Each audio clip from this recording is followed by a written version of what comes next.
Welcome, everybody, to episode 197 of What You May Ask. Well, funny you should mention that. I have the answer for that. The Geek Dad Report, the one show dedicated, formulated, specially created, and to bring you guys all the nerd news you need to know, all while putting a beautiful smile on your beautiful faces. I'm Brian, the hostess with the absolute mostest. Woo! And I'm Ryan. This week has been a struggle.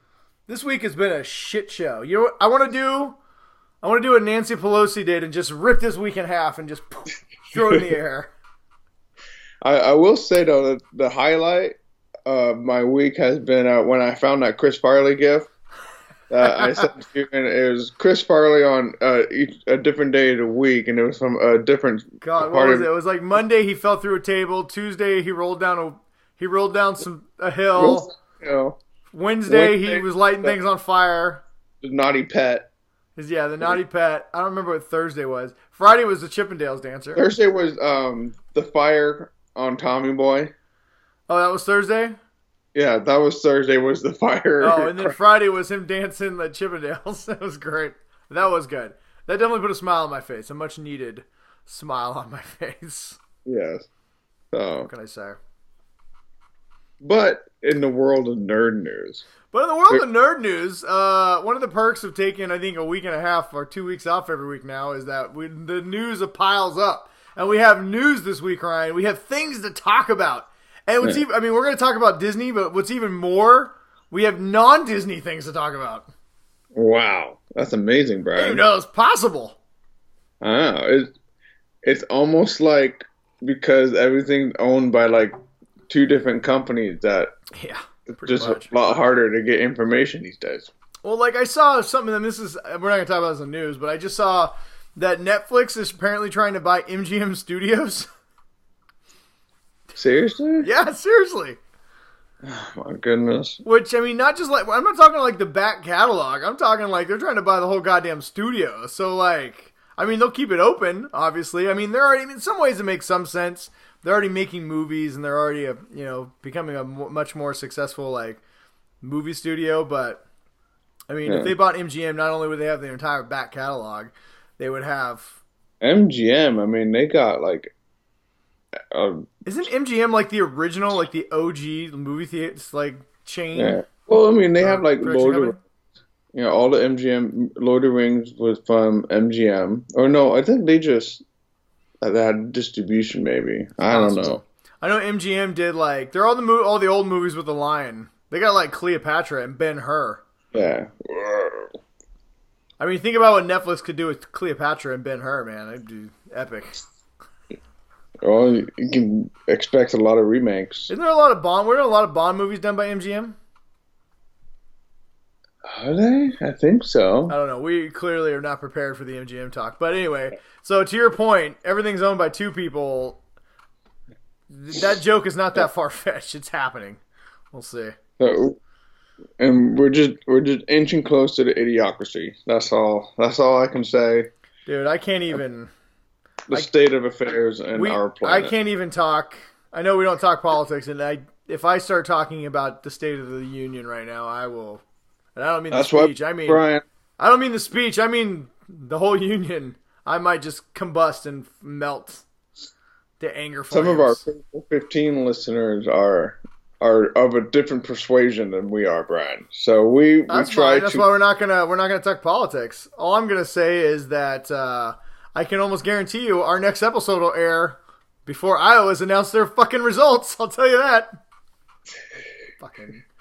You had one job, Iowa. This is why you can't be in charge of anything anymore. At best, they might be at 80%. So, we'll find out. All right, whatever. We can't talk politics or else we'll be here all night. The world is a weird place. Anyway, so, aside from all that stuff, what's new? How was your week, man? How's the family? How's the kids doing all good? Yeah, they're all right. I mean, they're just typical kids. This is Geek Dad podcast. I don't know if we really stupid kids. Why we gotta talk about dumb kids? No, the kids are good. They're I don't know. They're just the same shit. I got a 12-year-old who thinks he knows everything. And, my 10-year-old does too. And he's at the point where it's like, so you know more than your mom, and you know more than me, and My favorite is that Charlie, my 7-year-old, blatantly makes shit up, tells us we're wrong, and then doubles down on it. She'd be like, I think bears live in houses. No, they don't. Yes, they do. No, they don't. You don't know anything. And then she'll get on her little iPod and start searching, do bears live in houses? Right? Yeah. It's like, will you just admit that you were wrong? You're fucking wrong. Ugh. Well, how many times have you actually admitted that you were wrong, Brian? At least 3 times in my life, okay? Dude, I saw this meme that is perfect for what my kids are currently at right now. So it was a meme. It was like a picture of SpongeBob's chair. I don't know why it was a SpongeBob chair, but it had IG-11 from The Mandalorian. Yeah. And then it says, the meme said, anytime I ask my kids to do anything, at the bottom it was IG-11. It says, I must immediately self-destruct. Dude, how is the kids? That's how the kids are. Anytime you ask them to literally, can you not put your socks on the counter? Oh, no. My daughter has a thing for it. She takes off her sock, balls it up, and then puts it under the couch. And so I was the dog ball rolled under the couch. And so I went to reach under there. I'm like, oh, there's a sock in it. I went and I looked, and this is like a shit. And so I went and I got a flashlight. There were 9 bundles of socks under the couch. Dude, I moved a couch upstairs because we were looking for something. And I found 6 popcorn bowls, 9 spoons. Oh wait, well, I just did dishes, and I took all I put all the silverware away, and there's 2 spoons left in the drawer. Yeah. And there's no more spoons anywhere in the kitchen. Dude, we had to buy new spoons because I found out whenever my daughter would eat a yogurt, she'd throw away the yogurt and the spoon. Yeah, so I don't know what's going on, man. Let me show you this. Hang on, let me show you what else I got currently going on in my house. Hang on. Oh, jeez. Brian's got to get up and show us something. That's when you know the real shit's going down right now. But you know what, people? There are all 5 of you that are probably watching this. Why don't you send us your good kid stories? We want to talk about them as well. So my daughter lost her stuffed animal, and somehow it's all our job to find it. And we come home the other day, and these are all taped all over my house. Oh, that's the missing wolf. Her name is Wolfie. Yes. And then she wanted me to put it on the internet, and then she keeps asking me, "Hey, have I found my wolf yet?" I'm like, "No one's found your stuffed animal yet." All over my house. What's the reward? Because I might have it. I mean, while this is cute, do I really need 15 taped up all over the house? There was one in the bathroom. Nobody's looking for Wolfie in a bathroom. Did she put it in a copier and print them all out, or she hand did every single picture? She did hand did because she went up to her mom and said, "Mom, I need you to print these out for me." And my wife's like, "I have a printer, but it's not a copier." She goes, "Ugh," and so she came down, and just drew each one of these. So there's 15 of them, and they're all just a little bit different. That was dedication. I'll give her that. It's a good artist depiction of the animal is. What else? Oh yeah, my oldest, her laptop, couldn't find her laptop cord. She was convinced that I lost her laptop cord. Why? I don't know. I didn't touch her laptop. I asked her if she looked. I looked. Dad. I looked everywhere.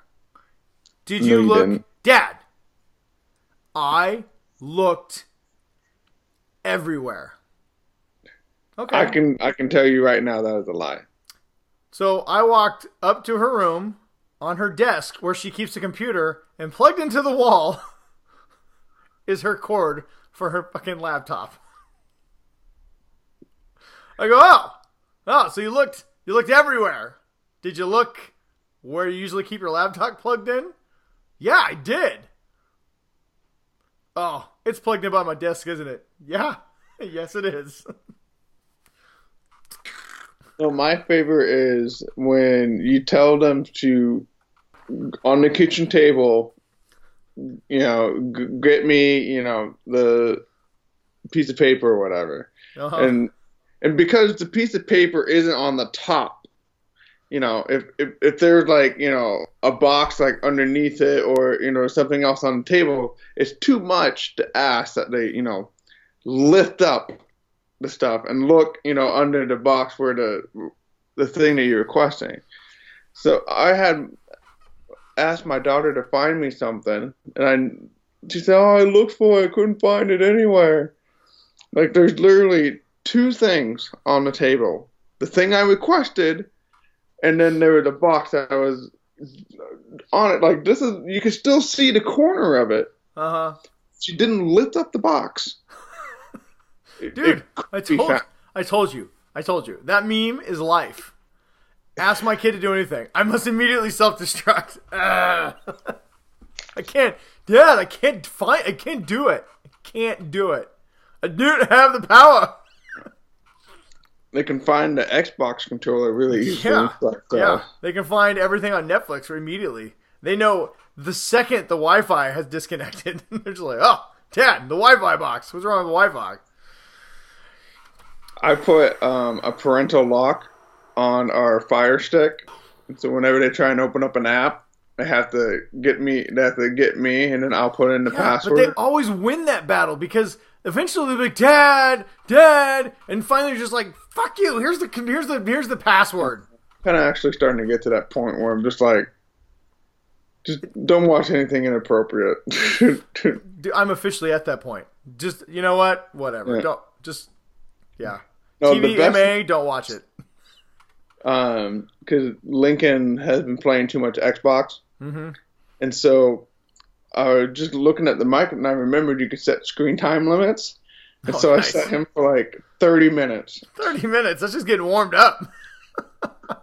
Dude, kids can put in a legit 12 hours easy into an Xbox. He came home, and so I came home from work, and he was all excited, because he'd been watching the dog, and I was like, well, your mom said, that she said you could play Xbox. Oh, I didn't know.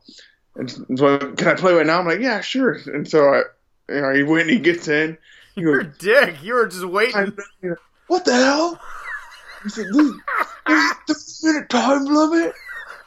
And I started laughing. Oh my god, that is amazing. I'm gonna do that.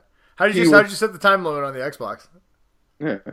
I might as well have just stabbed him, like, in the heart. He was like, Dad, how could you do this? You gotta take this off right now. How could you do this to me? That's all you get. And so he, like, starts playing with his friend. And hey, to be fair, you can barely... No, minutes left. And he's like, we can't save it right now. Dad, you gotta give me some extra time. Like, I can't save it. We're right in the middle of this thing. You should be like, well, son, you should get better. I had as much joy as watching my son struggle in life. You should be like, well, son, you got to learn how to do time management better. And then it shut off.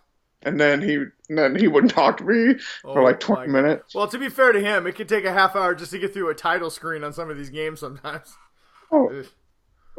And then, he was talking to his friend, and I was like, you're wasting your time. And he's like, Dad, give me some more time. I'm like, no, you're wasting it right now. You shouldn't be talking to your friends. You need to get on your game. Oh, my God, that is hilarious. It was awesome. That is funny. I'm going to totally do that. An hour. I gave him an hour and a half. So nice. I'm going to do that. You hear that, Eddie? Apparently, I can set time limits on the Xbox. No. Yeah. No. Yeah, I could do it. No, don't do it, though. Why not? Because then I won't have time to play Minecraft all I want. Yeah, that's the point of time limits. Well, and you have more time to do other things. Yeah, maybe if you do your chores, I'll add 10 minutes. Every time you do something without whining, I'll add 10 minutes. I do my chores every week. This is not the Addy podcast. Get out of here. You're the one who started talking. Yeah, well, this is not for debate. You're getting time limits set. Ryan gave me the idea, and it's a genius idea. This is going to be great. Why would you tell him that? Get out of here. Recording. This is the No Children podcast. We only talk about our kids. This is the We don't actually want to see you. This is the Geek Dad Destroy Our Children report. Crush our children's lives report. All right. What else we got? All right. Well, that's All right. that made me happy. You know what, Karen, We're good. I think this is the happiest that we're going to get tonight, so we might as well just start rolling into the news. All right. Well, we got a lot of ninja news with a couple of real sad stories up top, so we'll dive right into it tonight. Judo chop of knowledge? Huh? Uppercut of sadness. It feels more like a fisting than an uppercut. Yeah, we're getting fisted. Ugh. We're getting fisted with information. Judo chopped with infinite responsibility. I'm going to do the leg sweep of screen time. The most diabolical of all. This is the best. You know, my life is going to change. I'm going to start recording my kids melting down when the things turn off. It's going to be amazing. All right, so first up, so we had, as we always do on the show, whenever we lose somebody important to the, I don't know, pop culture universe or just in life in general, we talk about it. We try and talk about it first on the show. This week, well, I don't know, this last couple of weeks, we lost a couple people. Today, we actually just lost Kirk Douglas, so father of Michael Douglas, a Titanic actor in his day, especially at the age of 103. Oh, that is old. Yeah, so that was not really. I mean, listen, I don't want to be crass, but it's not really that sad. You live 103 years, you should be celebrated for the life that you live. That's amazing. Yeah. What do you, Kirk Douglas a little bit, I mean, Michael Douglas is more my actor in my generation that I'm aware of, but I'm sure you've probably seen one or two Kirk Douglas movies. What is it that you will always remember Kirk Douglas for? Let's see, he was Apocalypse Now, wasn't he? I don't think he was Apocalypse Now. I think it was Martin Sheen. Yeah. Well, the movie I remember Kirk Douglas for is Spartacus, the original Spartacus. Yeah, I think that's... I can't think of any... Why am I not thinking any Kirk Douglas movies off the top of my head? Because he was like a giant titan in like the 50s, the 40s. Yeah, that's true. And I never really got into like the old movies, but I do know Spartacus. So. Yeah, I mean, his health hasn't been great for a while. He's been in a wheelchair for a long time now, but like I said, 103, man, what a boss. Yeah. So at some point when you turn 100, you should just be able to you can do whatever the hell you want. I feel like anything after 85 is like you're playing with house money. Yeah. That's what I'm saying. Listen, at 85, I already said it. 85, I'm going to start doing all the drugs, drinking every day, jumping out of helicopters, airplanes, you name it. I'm doing it. Doing all the crazy shit. Bungee jumping. Maybe it'll straighten out your back. I'll probably do none of those things. But Kirk Douglas, we say to you on the Geek Dad Report, good journey, and may the force be with you. The next one is infinitely more sad and tragic than, unfortunately, the passing of an elderly gentleman who lived a full life. We lost Kobe Bryant and his daughter, I think Gigi is what her name's. Giovanna, I think they called her Gigi for short. Yeah, something. She was, I believe, people that were on the helicopter. Well, I was getting to that. I know there was a lot made of like, hey, there were other people on this helicopter, yes, but none of them were famous. So clearly, you're going to talk about the famous people first. But yeah, there was, I think 9 people total died in the helicopter crash that crashed into one of the hillsides in downtown Hollywood. Yeah, I mean, everybody knows who Kobe Bryant is. I mean, I don't think there's anything that needs to be said about that. I remember when I heard the news, I was like, holy shit, Kobe Bryant? I mean, he's my age. I watched him play basketball for a long time. I mean, he never had the impact on me that, say, like a Michael Jordan did, but I loved watching Kobe play. And, you know, but it was like, it was sad. But then it came out, man, that his daughter had died with him. And then you find out not only his daughter, but like a whole family had died. Like it was a mother, father, another daughter, and then another mother and another daughter, and then the wife of a guy who had 3 daughters, and it was just like, oh my god. Yeah, I think that's what made this more tragic. With just, oh, absolutely.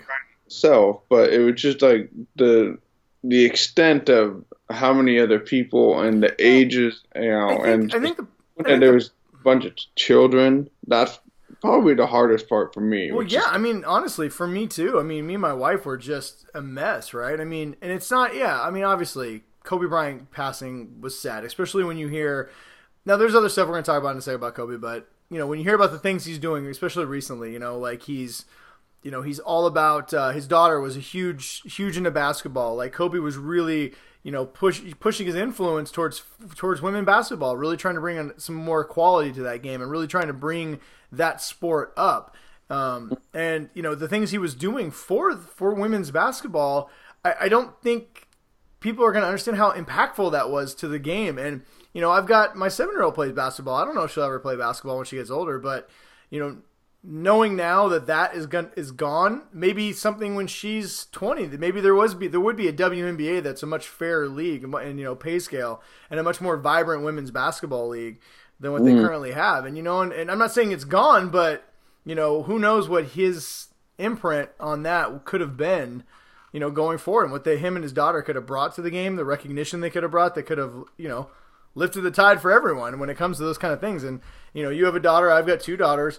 Women's athletics, we both are very much aware of the fact that women's athletics is not really a thing. I mean, girls don't always have the same opportunities boys do to, get a full ride scholarship, go play professional. And it's, that's something that I know I'd like to see more of, and I'd like to see it become better, especially as my daughters grow. But, so that impact will definitely be lost from there. As far as the cultural, I mean, people of LA love Kobe. He did a lot of stuff in the community, so that whole place was, the whole city was just in tears. But to your point, I don't think there's a person alive, whether or not you liked Kobe, and we're not gonna talk about Kobe's complicated life here. I think everybody anybody who's familiar with Kobe knows that there was a period in his life that some things happened. And I think it's okay, and I think a lot of the narrative was some people were like, well, we can't forget about that. Yeah, and that's true.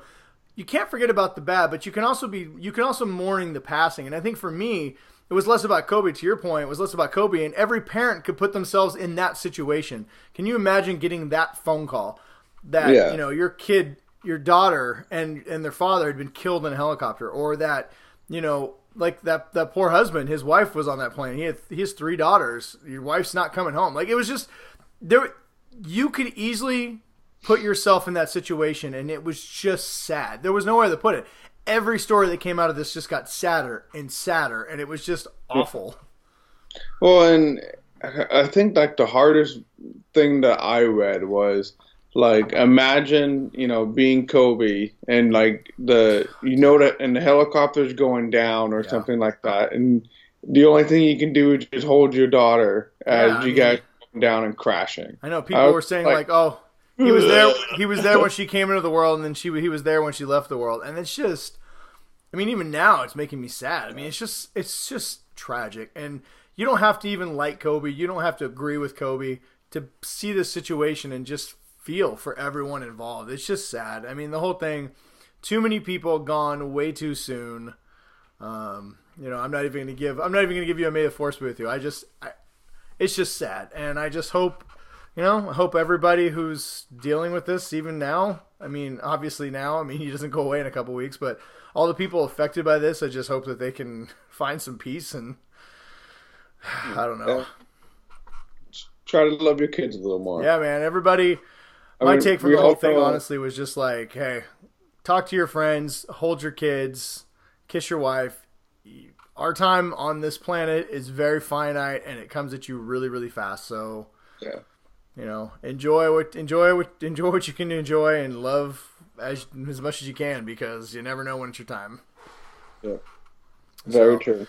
Anyway, all right. Well, I guess we will say it. You know what? To all of them on the plane, good journey. May the Force be with you guys. That's awful. All right, now on to some better news. Moving on. Get the stud stuff out of the way. There's something better to talk about now, Brian. Yeah, we do, Ryan.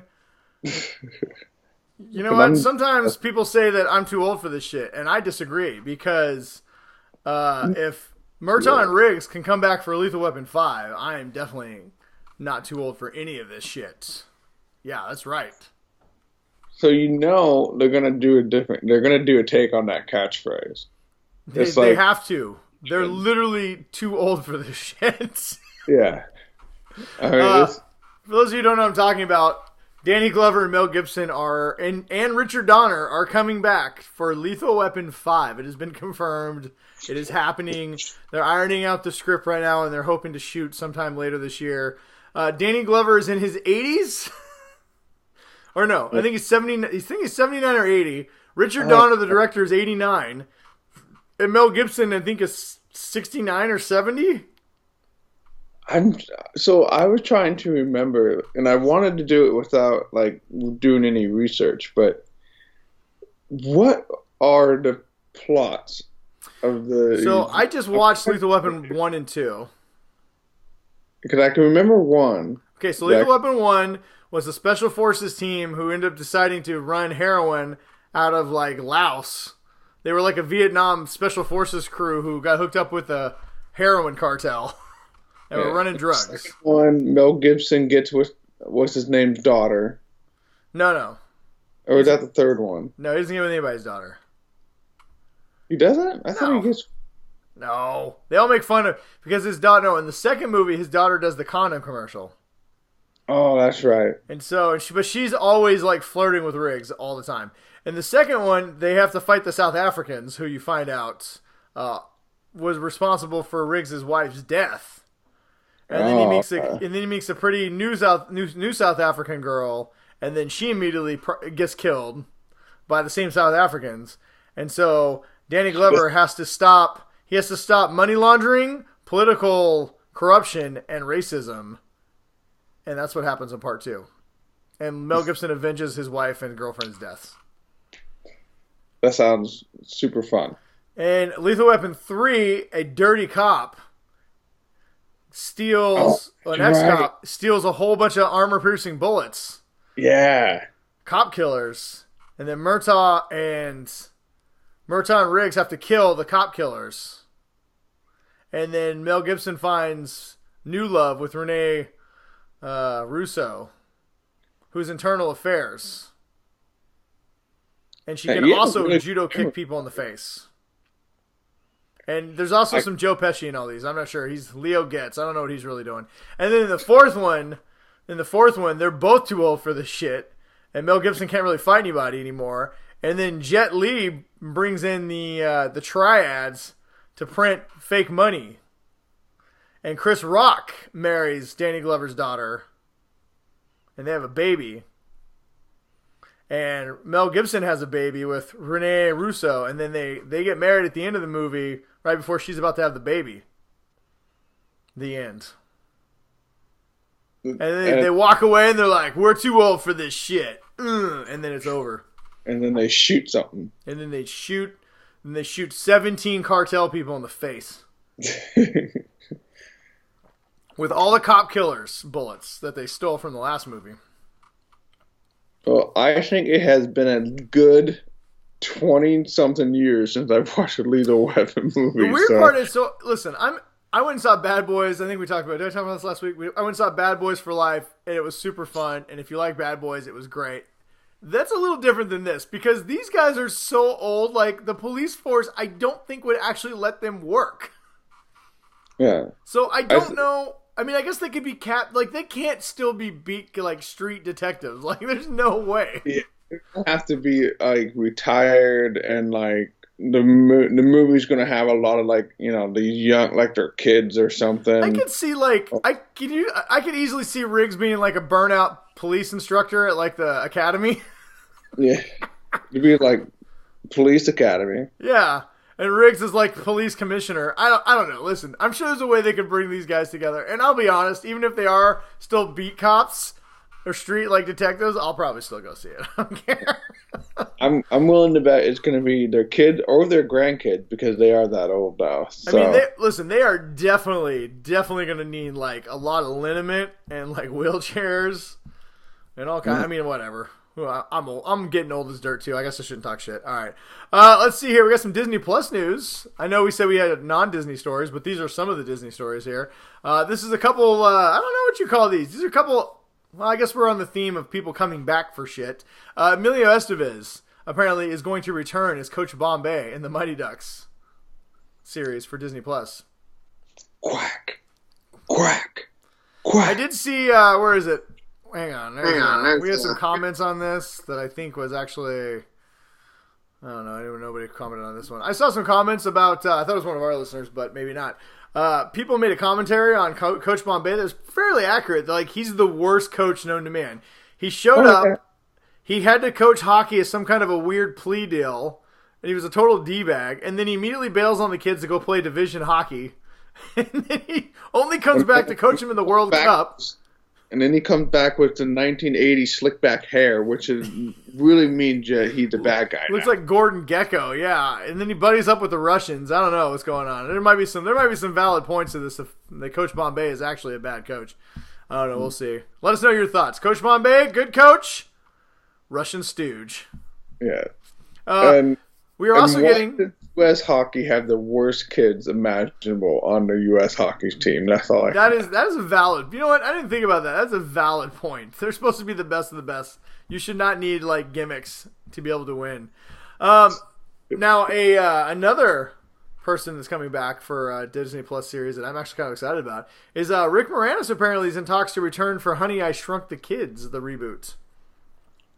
I'll watch anything with Moranis, honestly. So the rumor with this is less of a, I mean, it's a reboot, but it's more of a continuation. The rumor of this is that one of his kids will be played by Josh Glad, and he will continue on. He will shrink his kids.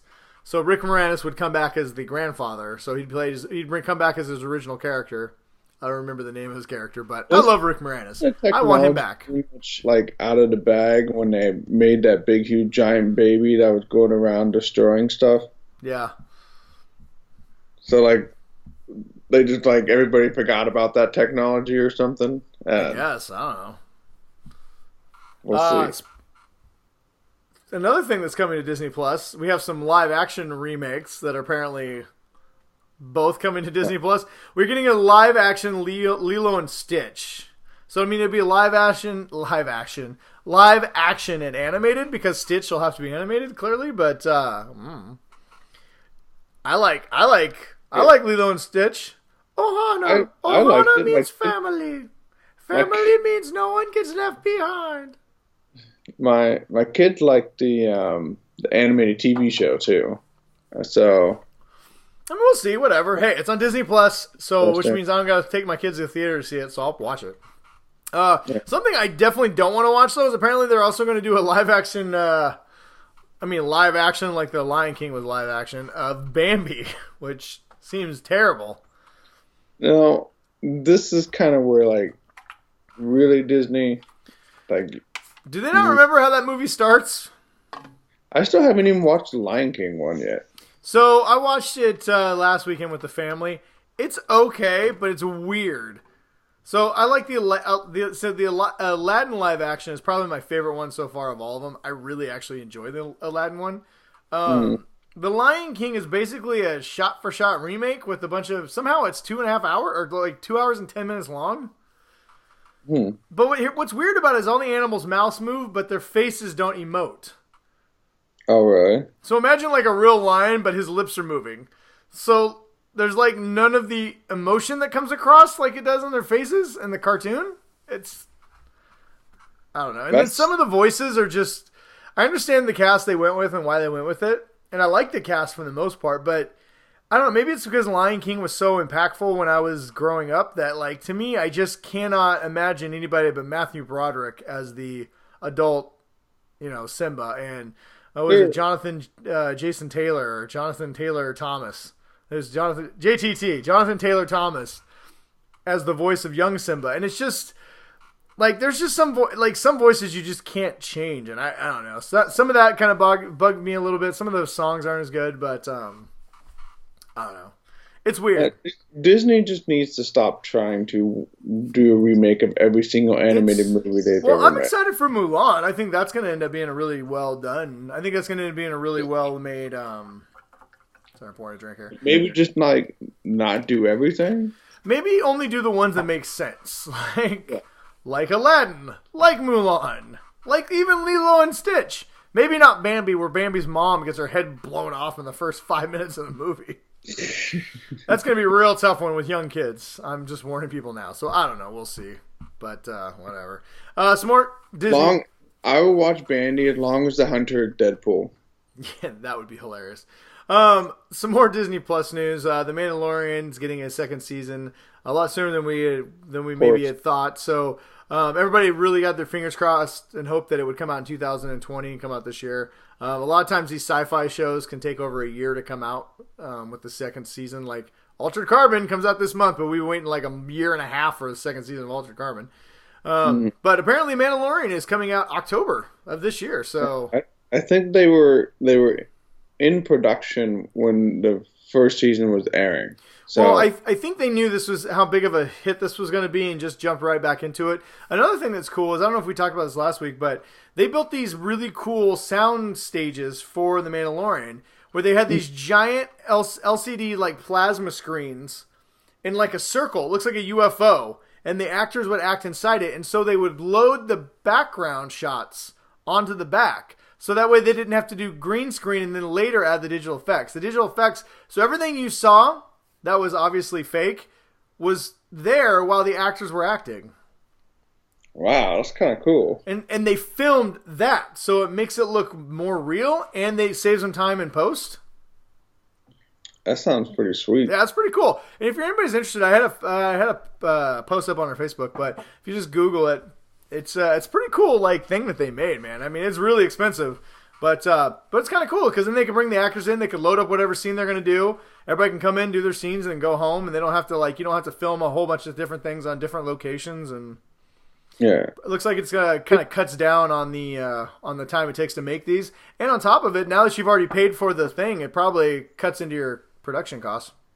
Yeah, it's such a great show. I'm super excited for season 2. Both of my kids got posters of The Mandalorian because they wanted it in their rooms. And my daughter, she wanted us to show her all the episodes that had the child in it the most. Oh, nice. So that was the only name's thing. Not the child, Ryan. It's Baby Yoda. Everybody knows this. Yes. But she's just she's obsessed with Baby Yoda. So dude, I'm getting a Mandalorian tattoo on my back here in a couple months. That's right. I already worked it out with my tattoo artist, so it'll be part of my tattoo, my Star Wars thing. But yeah, I'm pretty excited for that. Another thing I'm pretty excited for is what? Well, we're on the topic of The Mandalorian. What about? Are you to buy the $350 life-size Baby Yoda? I want to, but that's a lot of money. I feel like my dog would end up just eating it, and then I'd have to kill my dog. I don't know. We'll see. I'm going to wait a little bit because I feel like there's going to be a $90 for real knockoff that'll come out soon. I'd be willing to pay $100. $350? That's a lot of money. Listen, I'm going to Disneyland in May, so we'll see what they have before I make any decisions. Okay. Another show that I'm really excited about coming to Disney Plus is Kenobi. Early rumors that we may get that show at the end of this year or early next year. It does sound like the production's been put on hold a little bit. Some of these scripts are not quite what they want. So there was a lot of rumors. Let's talk about this for just a second. I know there's a lot of rumors floating around that Kenobi was going to be canceled. A lot of people were freaking out over speculation. So anybody's interested, this is kind of what it sounds like the deal is. The original scripts that they had apparently sounded too much like The Mandalorian. It was too much of a lone warrior protecting a young child. So they had rumored that they were going to cast a young Luke Skywalker. So it sounded like a lot of the early script was Luke kind of falling into trouble and Obi-Wan having to, behind the scenes kind of rescue him a lot. And that's not really what they wanted, so they decided to bring in a new writer, and they're rewriting some of the scripts. Ewan McGregor's still attached. Disney is still very much committed to doing an Obi-Wan series. But to be fair, I'd rather them take time because this is kind of a weird... We know almost everything there is to know about Obi-Wan Kenobi through the Clone Wars, through comic books, through the movies. The only thing we don't really know is this 17-year period he's on Tatooine, and there's a lot going on, and so the story has to kind of weave all these different plots because you cannot ruin, the holy trinity of movies with the New Hope and all the other ones. Like, Luke can't somehow figure out how to use the Force, and all of a sudden he doesn't know how to use the Force when the new movie comes out. So, well, we do know that Obi-Wan was helping Rey's parents. during that time period. Yeah, we don't know what's going on. So I do think there's a lot of, I mean, you could have that story. There are different stories that you could find a way to weave it. You could weave Rey's parents into this. That'd be kind of a cool little twist. But, there's different stories you can tell. And I think they just want to make sure that the scripts are right and they fit perfectly into the Star Wars universe. And also that they're not exactly like The Mandalorian. So, all right, let's see what else we got here. Some quick news. Transformers, apparently they're moving forward with the Bumblebee sequel. So then there's going to be 2 Transformers projects coming out. The next is the official sequel to Bumblebee, which is going to be an actual Transformers movie, so it's going to have like Optimus Prime in it and Starscream. But it is officially, they've decided to completely reboot the Michael Bay universe, because originally the Bumblebee movie kind of fit into the Michael Bay universe. Now they've just decided that they're scrapping that altogether and they're just starting right from Bumblebee, so which is good news because Bumblebee was really good. So it sounds like the next Transformers, like official Transformers movie we're going to get, is going to be like a set in the 80s version of the Transformers. So that's kind of cool. Not too shabby. Yep. The second one is that they are doing a Beast Wars universe. So anybody familiar with the cartoon Optimus Primal, I think is what they call him. Different. It's not Optimus Prime. It's actually different Transformers altogether, but they land a long time ago on Earth. So they take the shape of like prehistoric animals and giant gorillas and all kinds of cool stuff. So, that'd be cool. Some are still trapped up in space and they crash land, and whoever can get to it first can kind of claim that Transformer and turn it to their side. It was a really good show. I enjoyed the heck out of it. Yeah, I really liked it. I actually think this is a really cool idea to do something, give us something different, but Transformers. A couple quick things. Sam Raimi, the director of The Evil Dead and the original Spider-Man trilogy, apparently is in talks to direct Doctor Strange 2. I think if they can get him, that is a great choice for a director. Yeah, as long as it doesn't go like Pan's Labyrinth. Well, that was Guillermo del Toro, and as long as it doesn't go like Spider-Man 3, that's all I care about. Yeah. Apparently, ice cream is now going to also be breakfast cereal. Lucky Charms Cinnamon Toast Crunch officially have ice cream flavors, and I am in heaven. My only question was, why not Captain Crunch? My guess is they just decided to roll these ones out, and if they're popular, if they sell well, you were eventually going to see all the cereal lines as ice cream. Yeah. Let's see. Hamilton has been bought by Disney, the official the official rights to the movie. And they're going to be Disney's going to be releasing it sometime in 2021. Apparently, they are not going to be reshooting Hamilton. They're just going to they paid $75 million for the film rights that the Hamilton crew recorded of the original Hamilton run on Broadway. So apparently, Disney's going to spice it up and sell it. So if you never get a chance to see Hamilton, you're going to get a chance to go to the theater and see Hamilton, I guess. I'm actually looking forward to it because I've never got to see it. I listened to it on the soundtrack, which is amazing. But yes, I'm with you. I'd love to see it. I can't wait. Yeah. So I'm looking forward to seeing it finally. Yeah, and then obviously we had the Super Bowl here this last weekend. We're not going to talk sports because I didn't care about either team. I am glad the Chiefs won. Suck it, Niners. But there wasn't a lot to talk about. I mean, I guess we can talk about the commercials for a second. There was a few trailers that came out. Most of them, you had A Quiet Place Part 2, a new one for that. I mean, whatever. It's going to be fine. There was a couple worth mentioning. We got a Minions trailer. Well, we got a Minions teaser and then a full trailer. So we're getting a Minions sequel that is a Despicable Me prequel. I don't know, whatever. I watch these with my kids. They're pretty fun. I'm not going to talk about this trailer, but I thought it looked pretty funny. Yeah, it looked funny. I mean, my kids both said, "Yay, more Gru." Yeah. So. The other trailer, there's 2 other trailers. The one we're going to talk about real quick might be the most insane, ludicrous thing I've ever seen in my entire life. It is the trailer for Fast 9, the 9th installment, which was not the final. Apparently, Fast 10 is going to be the final, and now they're talking about splitting Fast 10 into Part 1 and Part 2. Oh my god. But anyway, right now we're going to get Fast 9. And what is Fast 9 about, you may ask? They've done it all? Well, guess what? Dom's got a secret brother, and he's also a secret ninja assassin car racing surfer dude who hates Dom. When you have a secret brother, that's like that's how you know you're just not going to get along. And you know he's in trouble because his secret brother is none other than John Cena's biceps. Goodness. Dude. And they're going to duke it out in cars. I love this because they're like, listen, it's about family. It's all about family. Oh, And I forgot to tell you about my secret brother who's part of my family, but he's not part of my family because he's a dick. And I hate him. There was a lot of grovelly voices. Oh my god. My favorite is they've turned Dom into a secret ninja superhero. Well, I want to know what their parents were like. Like, what kind of childhood? Dude, I'll tell you. Dom's dad died in a car accident, and Dom beat the guy who killed him to death with a wrench and spent 5 years in jail, because that's the backstory of Dom in the first Fast and Furious movie. When they were, when they were just a bunch of mechanics who liked street cars who robbed DVD players.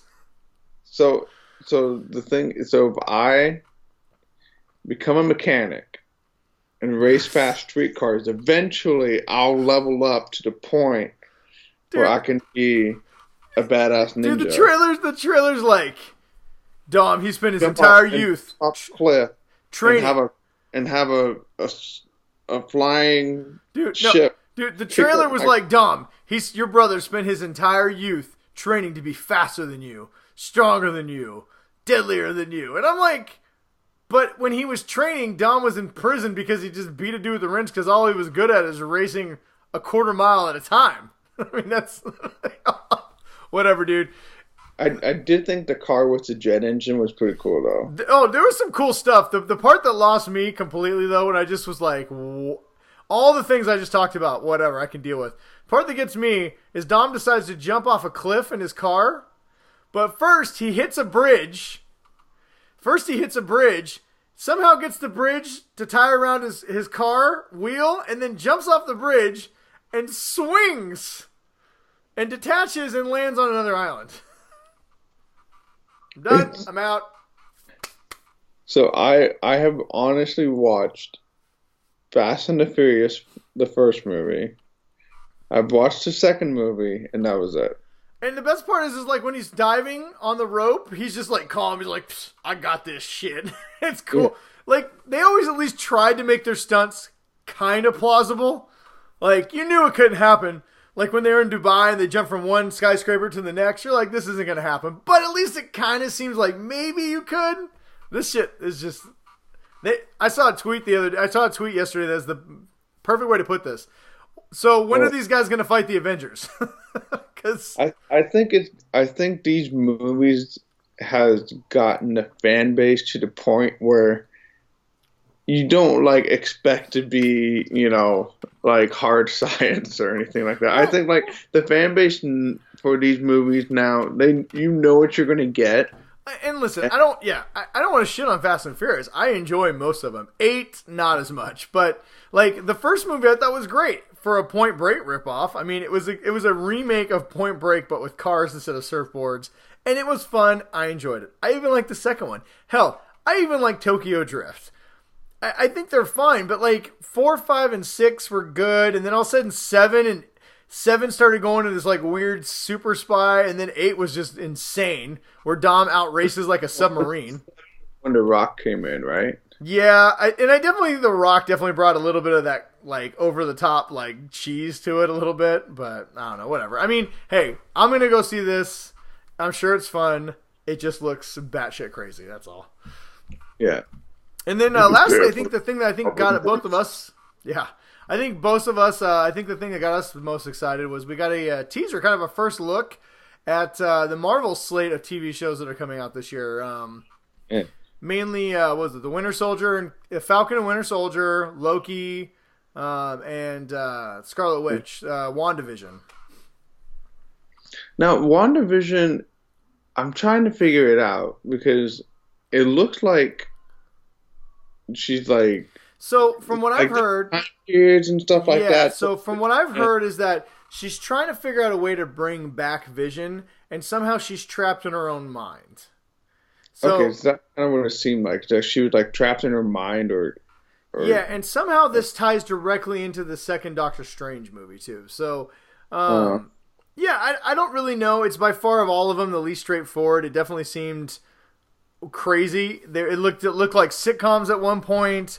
I did like how they flashed through different costumes and we got to see her in her original Scarlet Witch. How it's funny when you see someone. I love how these shows find a way of putting them in their comic accurate costumes and just how ridiculous they look in them. You're just like, oh my god. I guess that's why they didn't do it, but for the movies. But yeah, it looked really cool. Winter. I think we saw the most. I think the most footage we got of anything was Captain America, the Falcon and Winter Soldier one. We got to look at U.S. Agent, who's kind of the new Captain America. You got to look at Bucky and Falcon. It definitely looks like they're going to be kind of frenemies a little bit. Loki was a little more cryptic. Yeah, Loki we got almost nothing of, but hey, whatever. The thing that got me excited, here's the thing that honestly, I don't really care what these are about. To me, I want to see what they look like and how they felt, right? Because the MCU movies have a very distinct feel to them. It's kind of like Mandalorian with Star Wars. Star Wars has its own unique feel to it. And if you don't replicate that, it doesn't matter what it's about. You're just not going to feel like Star Wars or feel like the MCU. And, the MCU's got, like 30 movies behind its under its belt. So, like, this was going to be... I was anxious to see what it looked like, and that was the thing that impressed me the most. It looked exactly like the movies. The action looked the same. Even the way the CGI kind of looks is kind of this bland, like bluish gray backdrop. It all looked the same. It did not look cheap. It looked like they all look like they're going to just be long versions of the movies. Is really what it looks like. The production value is very much there. Well, they didn't announce the budget on the Winter Soldier show, but apparently WandaVision has $150 million budget for a limited, I think, 6 or 8 episode series. Well, I mean, they didn't have any problem with dropping the money on the Mandalorian, and look how much that paid off. That was only $100 million. These budgets are 150 plus. I mean, these are really their movies. There's a reason why Kevin Feige, when he showed the new slate of movies, he included these in the movie slates, because these are in essence just 8-hour movies. Mm-hmm. It was just fine with me. Yeah. I mean, hey, I'm paying for Disney Plus. I'm getting my $7.99 value out of Disney Plus. So yeah, same here. But anyway, that's our thoughts. We thought it was pretty cool. Real quick before we move on to our From the Faithful 50, did you have a favorite commercial? I had one. Some of the Super Bowl commercials this year were pretty funny. I'll give them that. Not a lot of them were very memorable, but some of them were pretty good. But what was your favorite? I have to say the Bill Murray Groundhog Day. Yeah, that was tied with me for my other one, but I figured you'd pick that one, so I picked something different. But yeah, dude, the Bill Murray Groundhog Day was incredible. Yeah, I mean that one hit me right in the good fun zone. I found out 2 things from watching that. One, how much I loved how I've forgotten how much I loved Groundhog's Day, and 2, I found out my wife has never seen Groundhog's Day, which I almost divorced her immediately. It's got to be streaming somewhere. Yeah, dude, it's not. I looked. I'm about to buy it. It's not? I think it's owned by MGM. Sons of bitches. Jesus. No, I'm definitely gonna make her watch Groundhog Day. That shit was hilarious. My favorite commercial was tied with it. The other one I went with was the Jason Momoa one. Oh, where he rips off his body. Yeah, I think it was like insurance or something. I'm not even sure what it was. I just know it was like I could be myself. And yeah, he comes home and he like pulls off his muscles, he pulls off his hair, and you find out he's this like super scrawny dude who just happens to be kind of tall. And the best part though wasn't that he did that. The best part is they went for it again, where the very end it has his real life wife spotting him on the bench press, and he can't do the bar, and he's trying to bench press it. Dude, that dude is so funny. I love that Jason Momoa was up for that. You know, people probably wouldn't do that, but he was just like, yeah, sure, I'll do it. It's great. Why not? No, I do think the weirdest commercial, one of the weirdest ones I saw was the Maisie Williams Let It Go, where she sings Let It Go while driving an electric Audi. Yeah. Or BMW. That was weird. Honestly, I didn't start watching the Super Bowl until like the halftime show. Yeah, there was a lot of strange commercials. All the best commercials are in like the first half of the game, so I miss all. a whole bunch of them. Yeah, well, and then the last one I'll say is Planters. I don't know what you were thinking. So you kill Mr. Peanut, only to bring him back as baby Mr. Peanut, trying to get on that baby Yoda train and baby Groot train, and you hashtag it baby nut. That's wrong. Needless to say, it was immediately roasted and lampooned on Twitter, and a lot of things that we can't talk about on this show because it's a family show were said. It's real fucking bad. That's all I know. We're a mature show. Super mature audiences only. All right. That is it for the news. Ryan, from the Faithful 50, we had a bunch of good questions tonight. Yes. Who's up first? Questions. All right. So first one we have up from David. He wants to know, how have you changed or grown since episode 1 of the Geek Dad Report? And there's in any aspect of our lives. A lot. So let's see. We started doing this show. I got a bunch of tattoos. Episode 1 was I was still living in Utah. Yep. In my basement. And so that's got to be like, what, 2015? Yeah. Around that time period? Well, we've done 200 episodes of the show proper. Yeah. So, there's only 52 weeks in a year. So we've been doing this for 5 years now. Yeah. That's insane. But, let's see. So our first episode, it was 15 minutes long. Oh, God. I felt like 7 hours to watch it to see what we talked about, but I like to think that I have become a better parent since we first started talking or first started doing the show. I am a little more comfortable in the camera. I have done a little more. Stuff. You're way more comfortable. I still think my favorite episode is when I tried to build my own green screen and then it collapsed in on me. Mine too. That was hilarious. And then you wanted to cut, and I'm like, "Fuck it, we're rolling with this shit." And you're trying to like talk as you're pushing it out of your way. Edit. We don't edit. We don't cut. You had the cheapest little setup in the background. That was hilarious. Your little screen. I died. It was like a sheet that you put up on some PVC plastic.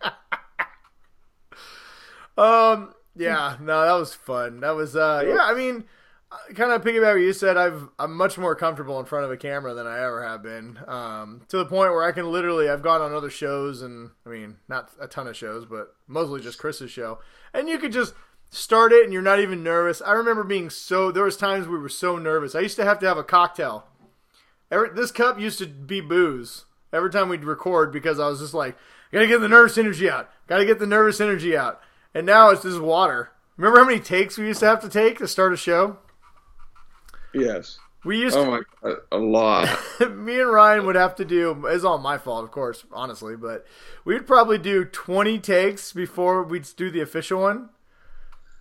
Because I'd get nervous and my brain would freeze, and then I'd be like, ugh, we gotta start all over again. Now I'm just like, all right, you ready? Let's go. Start, record, out we go. It used to take me hours to write up all the descriptions. Now I can do it in 10 minutes. I think we did have like 20 minutes where we could not just get the show started, no matter how many takes that we tried. Absolutely. You learn real quickly that, like, you think, I guess any advice I have, anybody ever want to do their own YouTube show or podcast, you think you're going to have 1 million people listening at all times, and ultimately you're lucky if you get 10 people who listen. Yeah.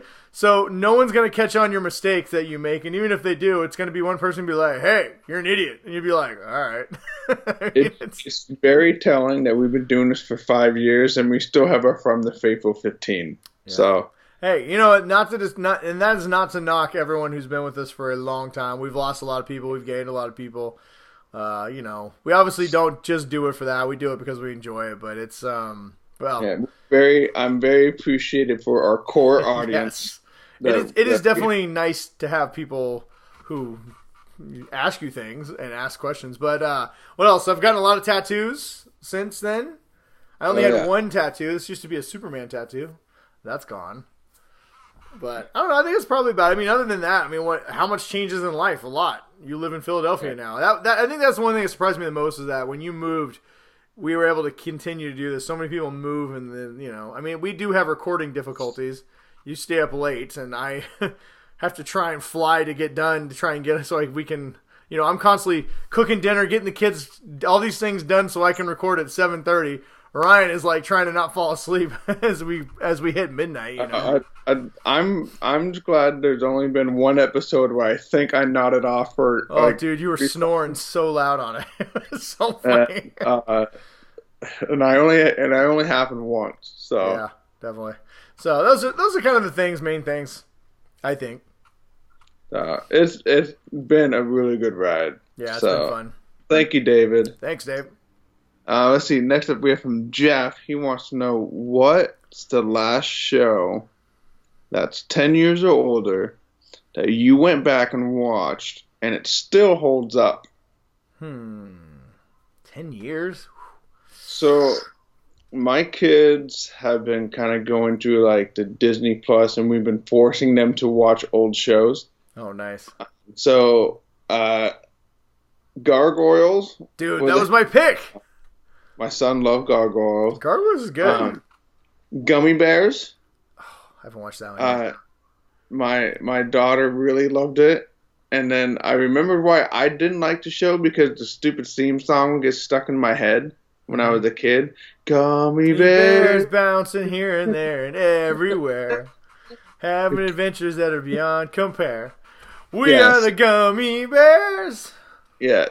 So my daughter had been singing that a lot. But for like other shows, 10 years. There's some sitcoms. Like my daughter got big into Friends, so I sat down and watched an episode of Friends with her. That show's pretty funny. I forgot how funny Friends was. And then also she watched so she got into Fuller House on Netflix, so she went back and watched all the seasons of Full House. And so I was watching Full House with her, and I mean, some of the costumes, outfits, and stuff were bad, but the humor still holds up pretty good. It's still a pretty funny show. I started rewatching Supernatural. I mean, that's from 10 years. That holds up. 15-year show. 2 on like halfway through season 2. I mean, that seems to be holding up pretty good. Me and the wife are going to start watching Alias again. We realized we never finished watching Alias. And I love Jennifer Gardner. So that's a great show. Yeah, it's a great show. We did watch X-Files. I will say the first episodes, like the 1989 episodes of X-Files, do not hold up very well. But like season 3 and 4 actually in the 90s start getting pretty good. That show actually does hold up fairly decent. I mean, I've binge watched like Star Trek Next Generation, Star Trek Voyager. Those like Voyager doesn't hold up like toward the end, like the last couple of seasons, but the Batman animated series and Batman Beyond both hold up pretty well. Ooh. I gotta watch those on. Here's my problem. Like there's so much new content. I never have time to watch old stuff I want to revisit. Yeah, that's the thing. There's no time. I mean. Yeah, I mean, we're behind on like 7 different shows now because there's just too much. Because they make 1,000 new shows a year now. Yeah. Whatever. Anyway. Wow. Thanks, Jeff. If you have a show, we would like to know. So, I know he's been watching Smallville again. I'm wondering if that's inspired his question. Why does that not surprise me? Hey, don't you talk shit. Smallville's a great show. Now, let's see. We have our next question from Brian. Not you, Brian, but the other Brian. Sounds pretty smart, like a smart guy to me. Yeah.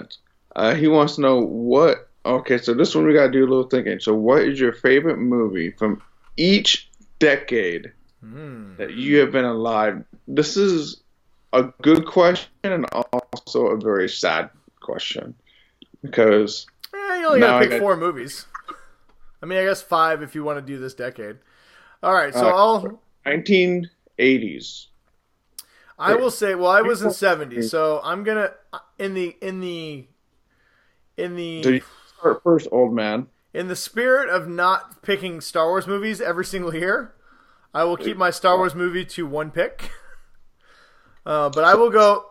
The best movie from the 70s is Jaws. Ooh, that's a good one.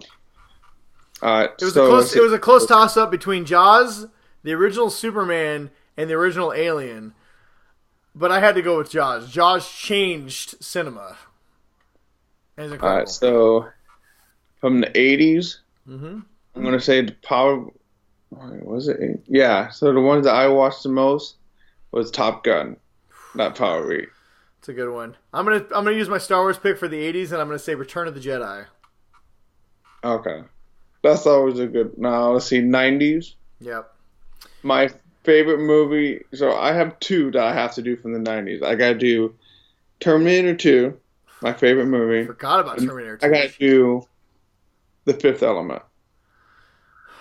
All right, well, I had a tie between two, but I'm going to pick three now because you picked Terminator 2, so I won't pick Terminator 2. I also had a tie. My tie was between Jurassic Park and The Matrix. Okay, yeah, that was... Yeah, 99. Yeah, for some reason, I thought it was 2000. I was going to put that for my 2000. Damn it. Okay, Fifth so now we Element got was also incredible. 2000, 2010. That's going to be a tougher one. Was there any good movies that came out in the 2000s? All right, there was the Lord of the Rings movies, the Harry Potters.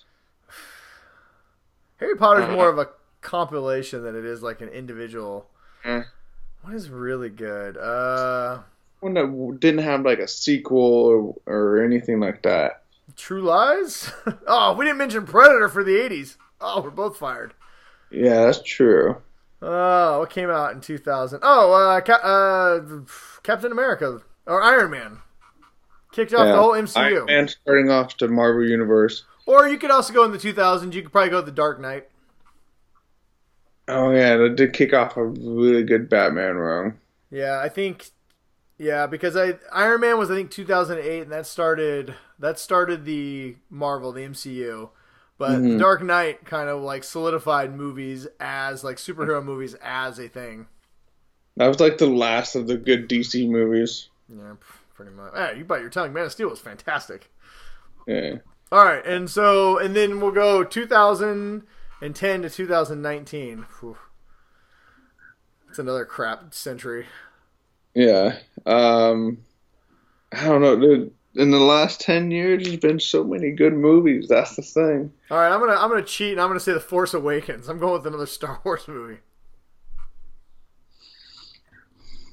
I don't know if I can decide on one. You know what's funny? You know what I've realized from this exercise is how many more movies from the 80s and 90s stuck with us than from the 2000s, 2010s, and now. Yeah. It's easier to pick a movie from the 80s and 90s than it is from the ones that are closest to now. Yeah, I know people are screaming. Like, I'm sure there's something I forgot. And obviously there's lists. But okay, so I'm going to cheat. Like I said, I'm going to say The Force Awakens. That was probably my most memorable movie from the last 10 years. I'm just going to say Force Awakens because I saw it with my son in the theater, and that was like a really big special moment for both of us. Yeah, I'm with you, man. Same with me. I took my daughter, and it was a huge thing. I'm gonna say this decade so far, Bad Boys for Life, best movie I've seen in 2020s. Let's see, 2020. Have I seen any of the brand new movies yet? We were going to see 1917, but have you watched anything? What is a movie that you've watched in 2020? That will have to be the best movie you've seen in 2020. In 2010? I don't know. I'm willing to bet it's going to be a Marvel movie. There you go. All right. Thank you for the question, Dave. That's a good question. All right. The last question from David. He wants to know, will you be tuning into the new XFL, Brian? Yeah, I'll watch it. I mean, I'm not like excited for it, but it comes on this Saturday. I think Saturday games kicks off at 11. The Seattle Dragon are playing, I don't know, DC Avengers. I don't know. It's football. I mean, I'll give it a shot just to see what it's like. Yeah, I'll watch. Well, I might go to a game. They're playing in Century League Field, the Seahawks Stadium, and they're only $40 for a ticket for like 100 levels. So maybe I'll go to a game. But no, I'll check it out. I mean, why not? I doubt it's not. I doubt it's anything I'm going to get like invested in, but it's good background noise. Wait, they were still $40 a ticket? Yeah, $40 for a ticket. Seattle team?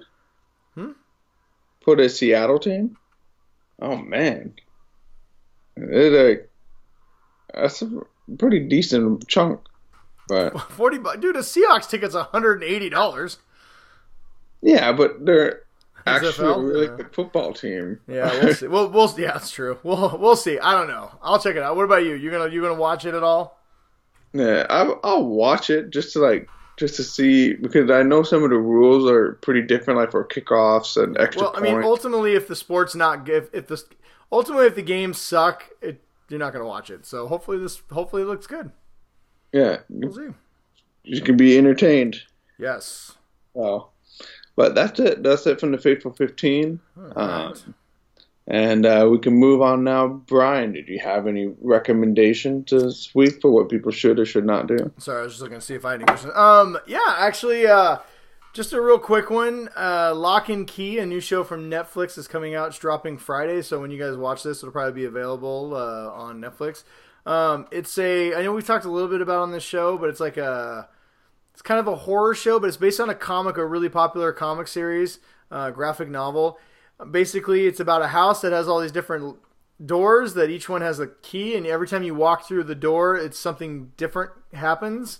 Early reviews are calling it person, or they go to a place. Yeah, the first couple of trailers, it looks really cool. It looks like they spent a lot of money on it. And honestly, graphic novel wise, Netflix did a really good job, in my opinion, of the Umbrella Academy, and so I'm hoping for more of that with this.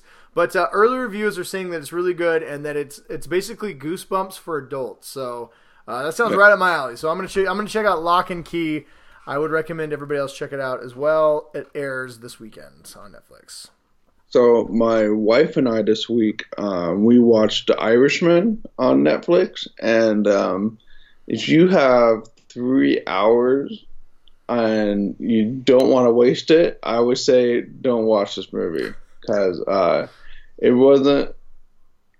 was like they're trying to remake the mob movies, but they cast all the same people from the 70s. From the original mob movies. So pretend you're a 20, maybe 30 something, but you're actually 76 years old. But pretend that you're like 30 and that you can still throw a punch. I've heard the hard part is I've heard the special 76-year-old man trying to throw a punch. I've heard the de-aging is pretty. I've heard the de-aging is pretty good, but the hard part is like when they're running, they're supposed to be like in their 40s, but they run like an 80-year-old man. Yeah, or like Robert De Niro's like in a Allied Forces uniform, and he just looks like a 78-year-old man. Just wear, Oh God, whatever. I got a question. If this wasn't made by Martin Scorsese, would you have watched it, or would anybody have watched it?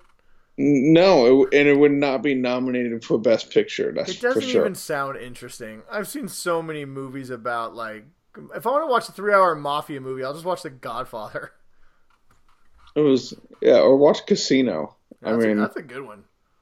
I like the Casino. That's probably my favorite mob movie. It's Casino. So that's a good one. All right, so it's a pass for you on The Irishman. Well, good. The Irishman is nominated for Best Picture. It might as well be nominated for a Razzie. I mean, it's terrible. All right. So. All right, The Irishman. Don't watch it. All right. Well, thanks, Ryan. Well, I think that's about all we got, unless you got something else. No, I'm good. All right. Well, before we get out of here, would you like to tell the people where they can find us for at least 3 more episodes? If you want to find us before we are officially canceled, you can find us on YouTube at the Geek Dad Report and Twitter at the Geek Dad Report, where Brian is Brian West 53 and I'm Big Bruiser.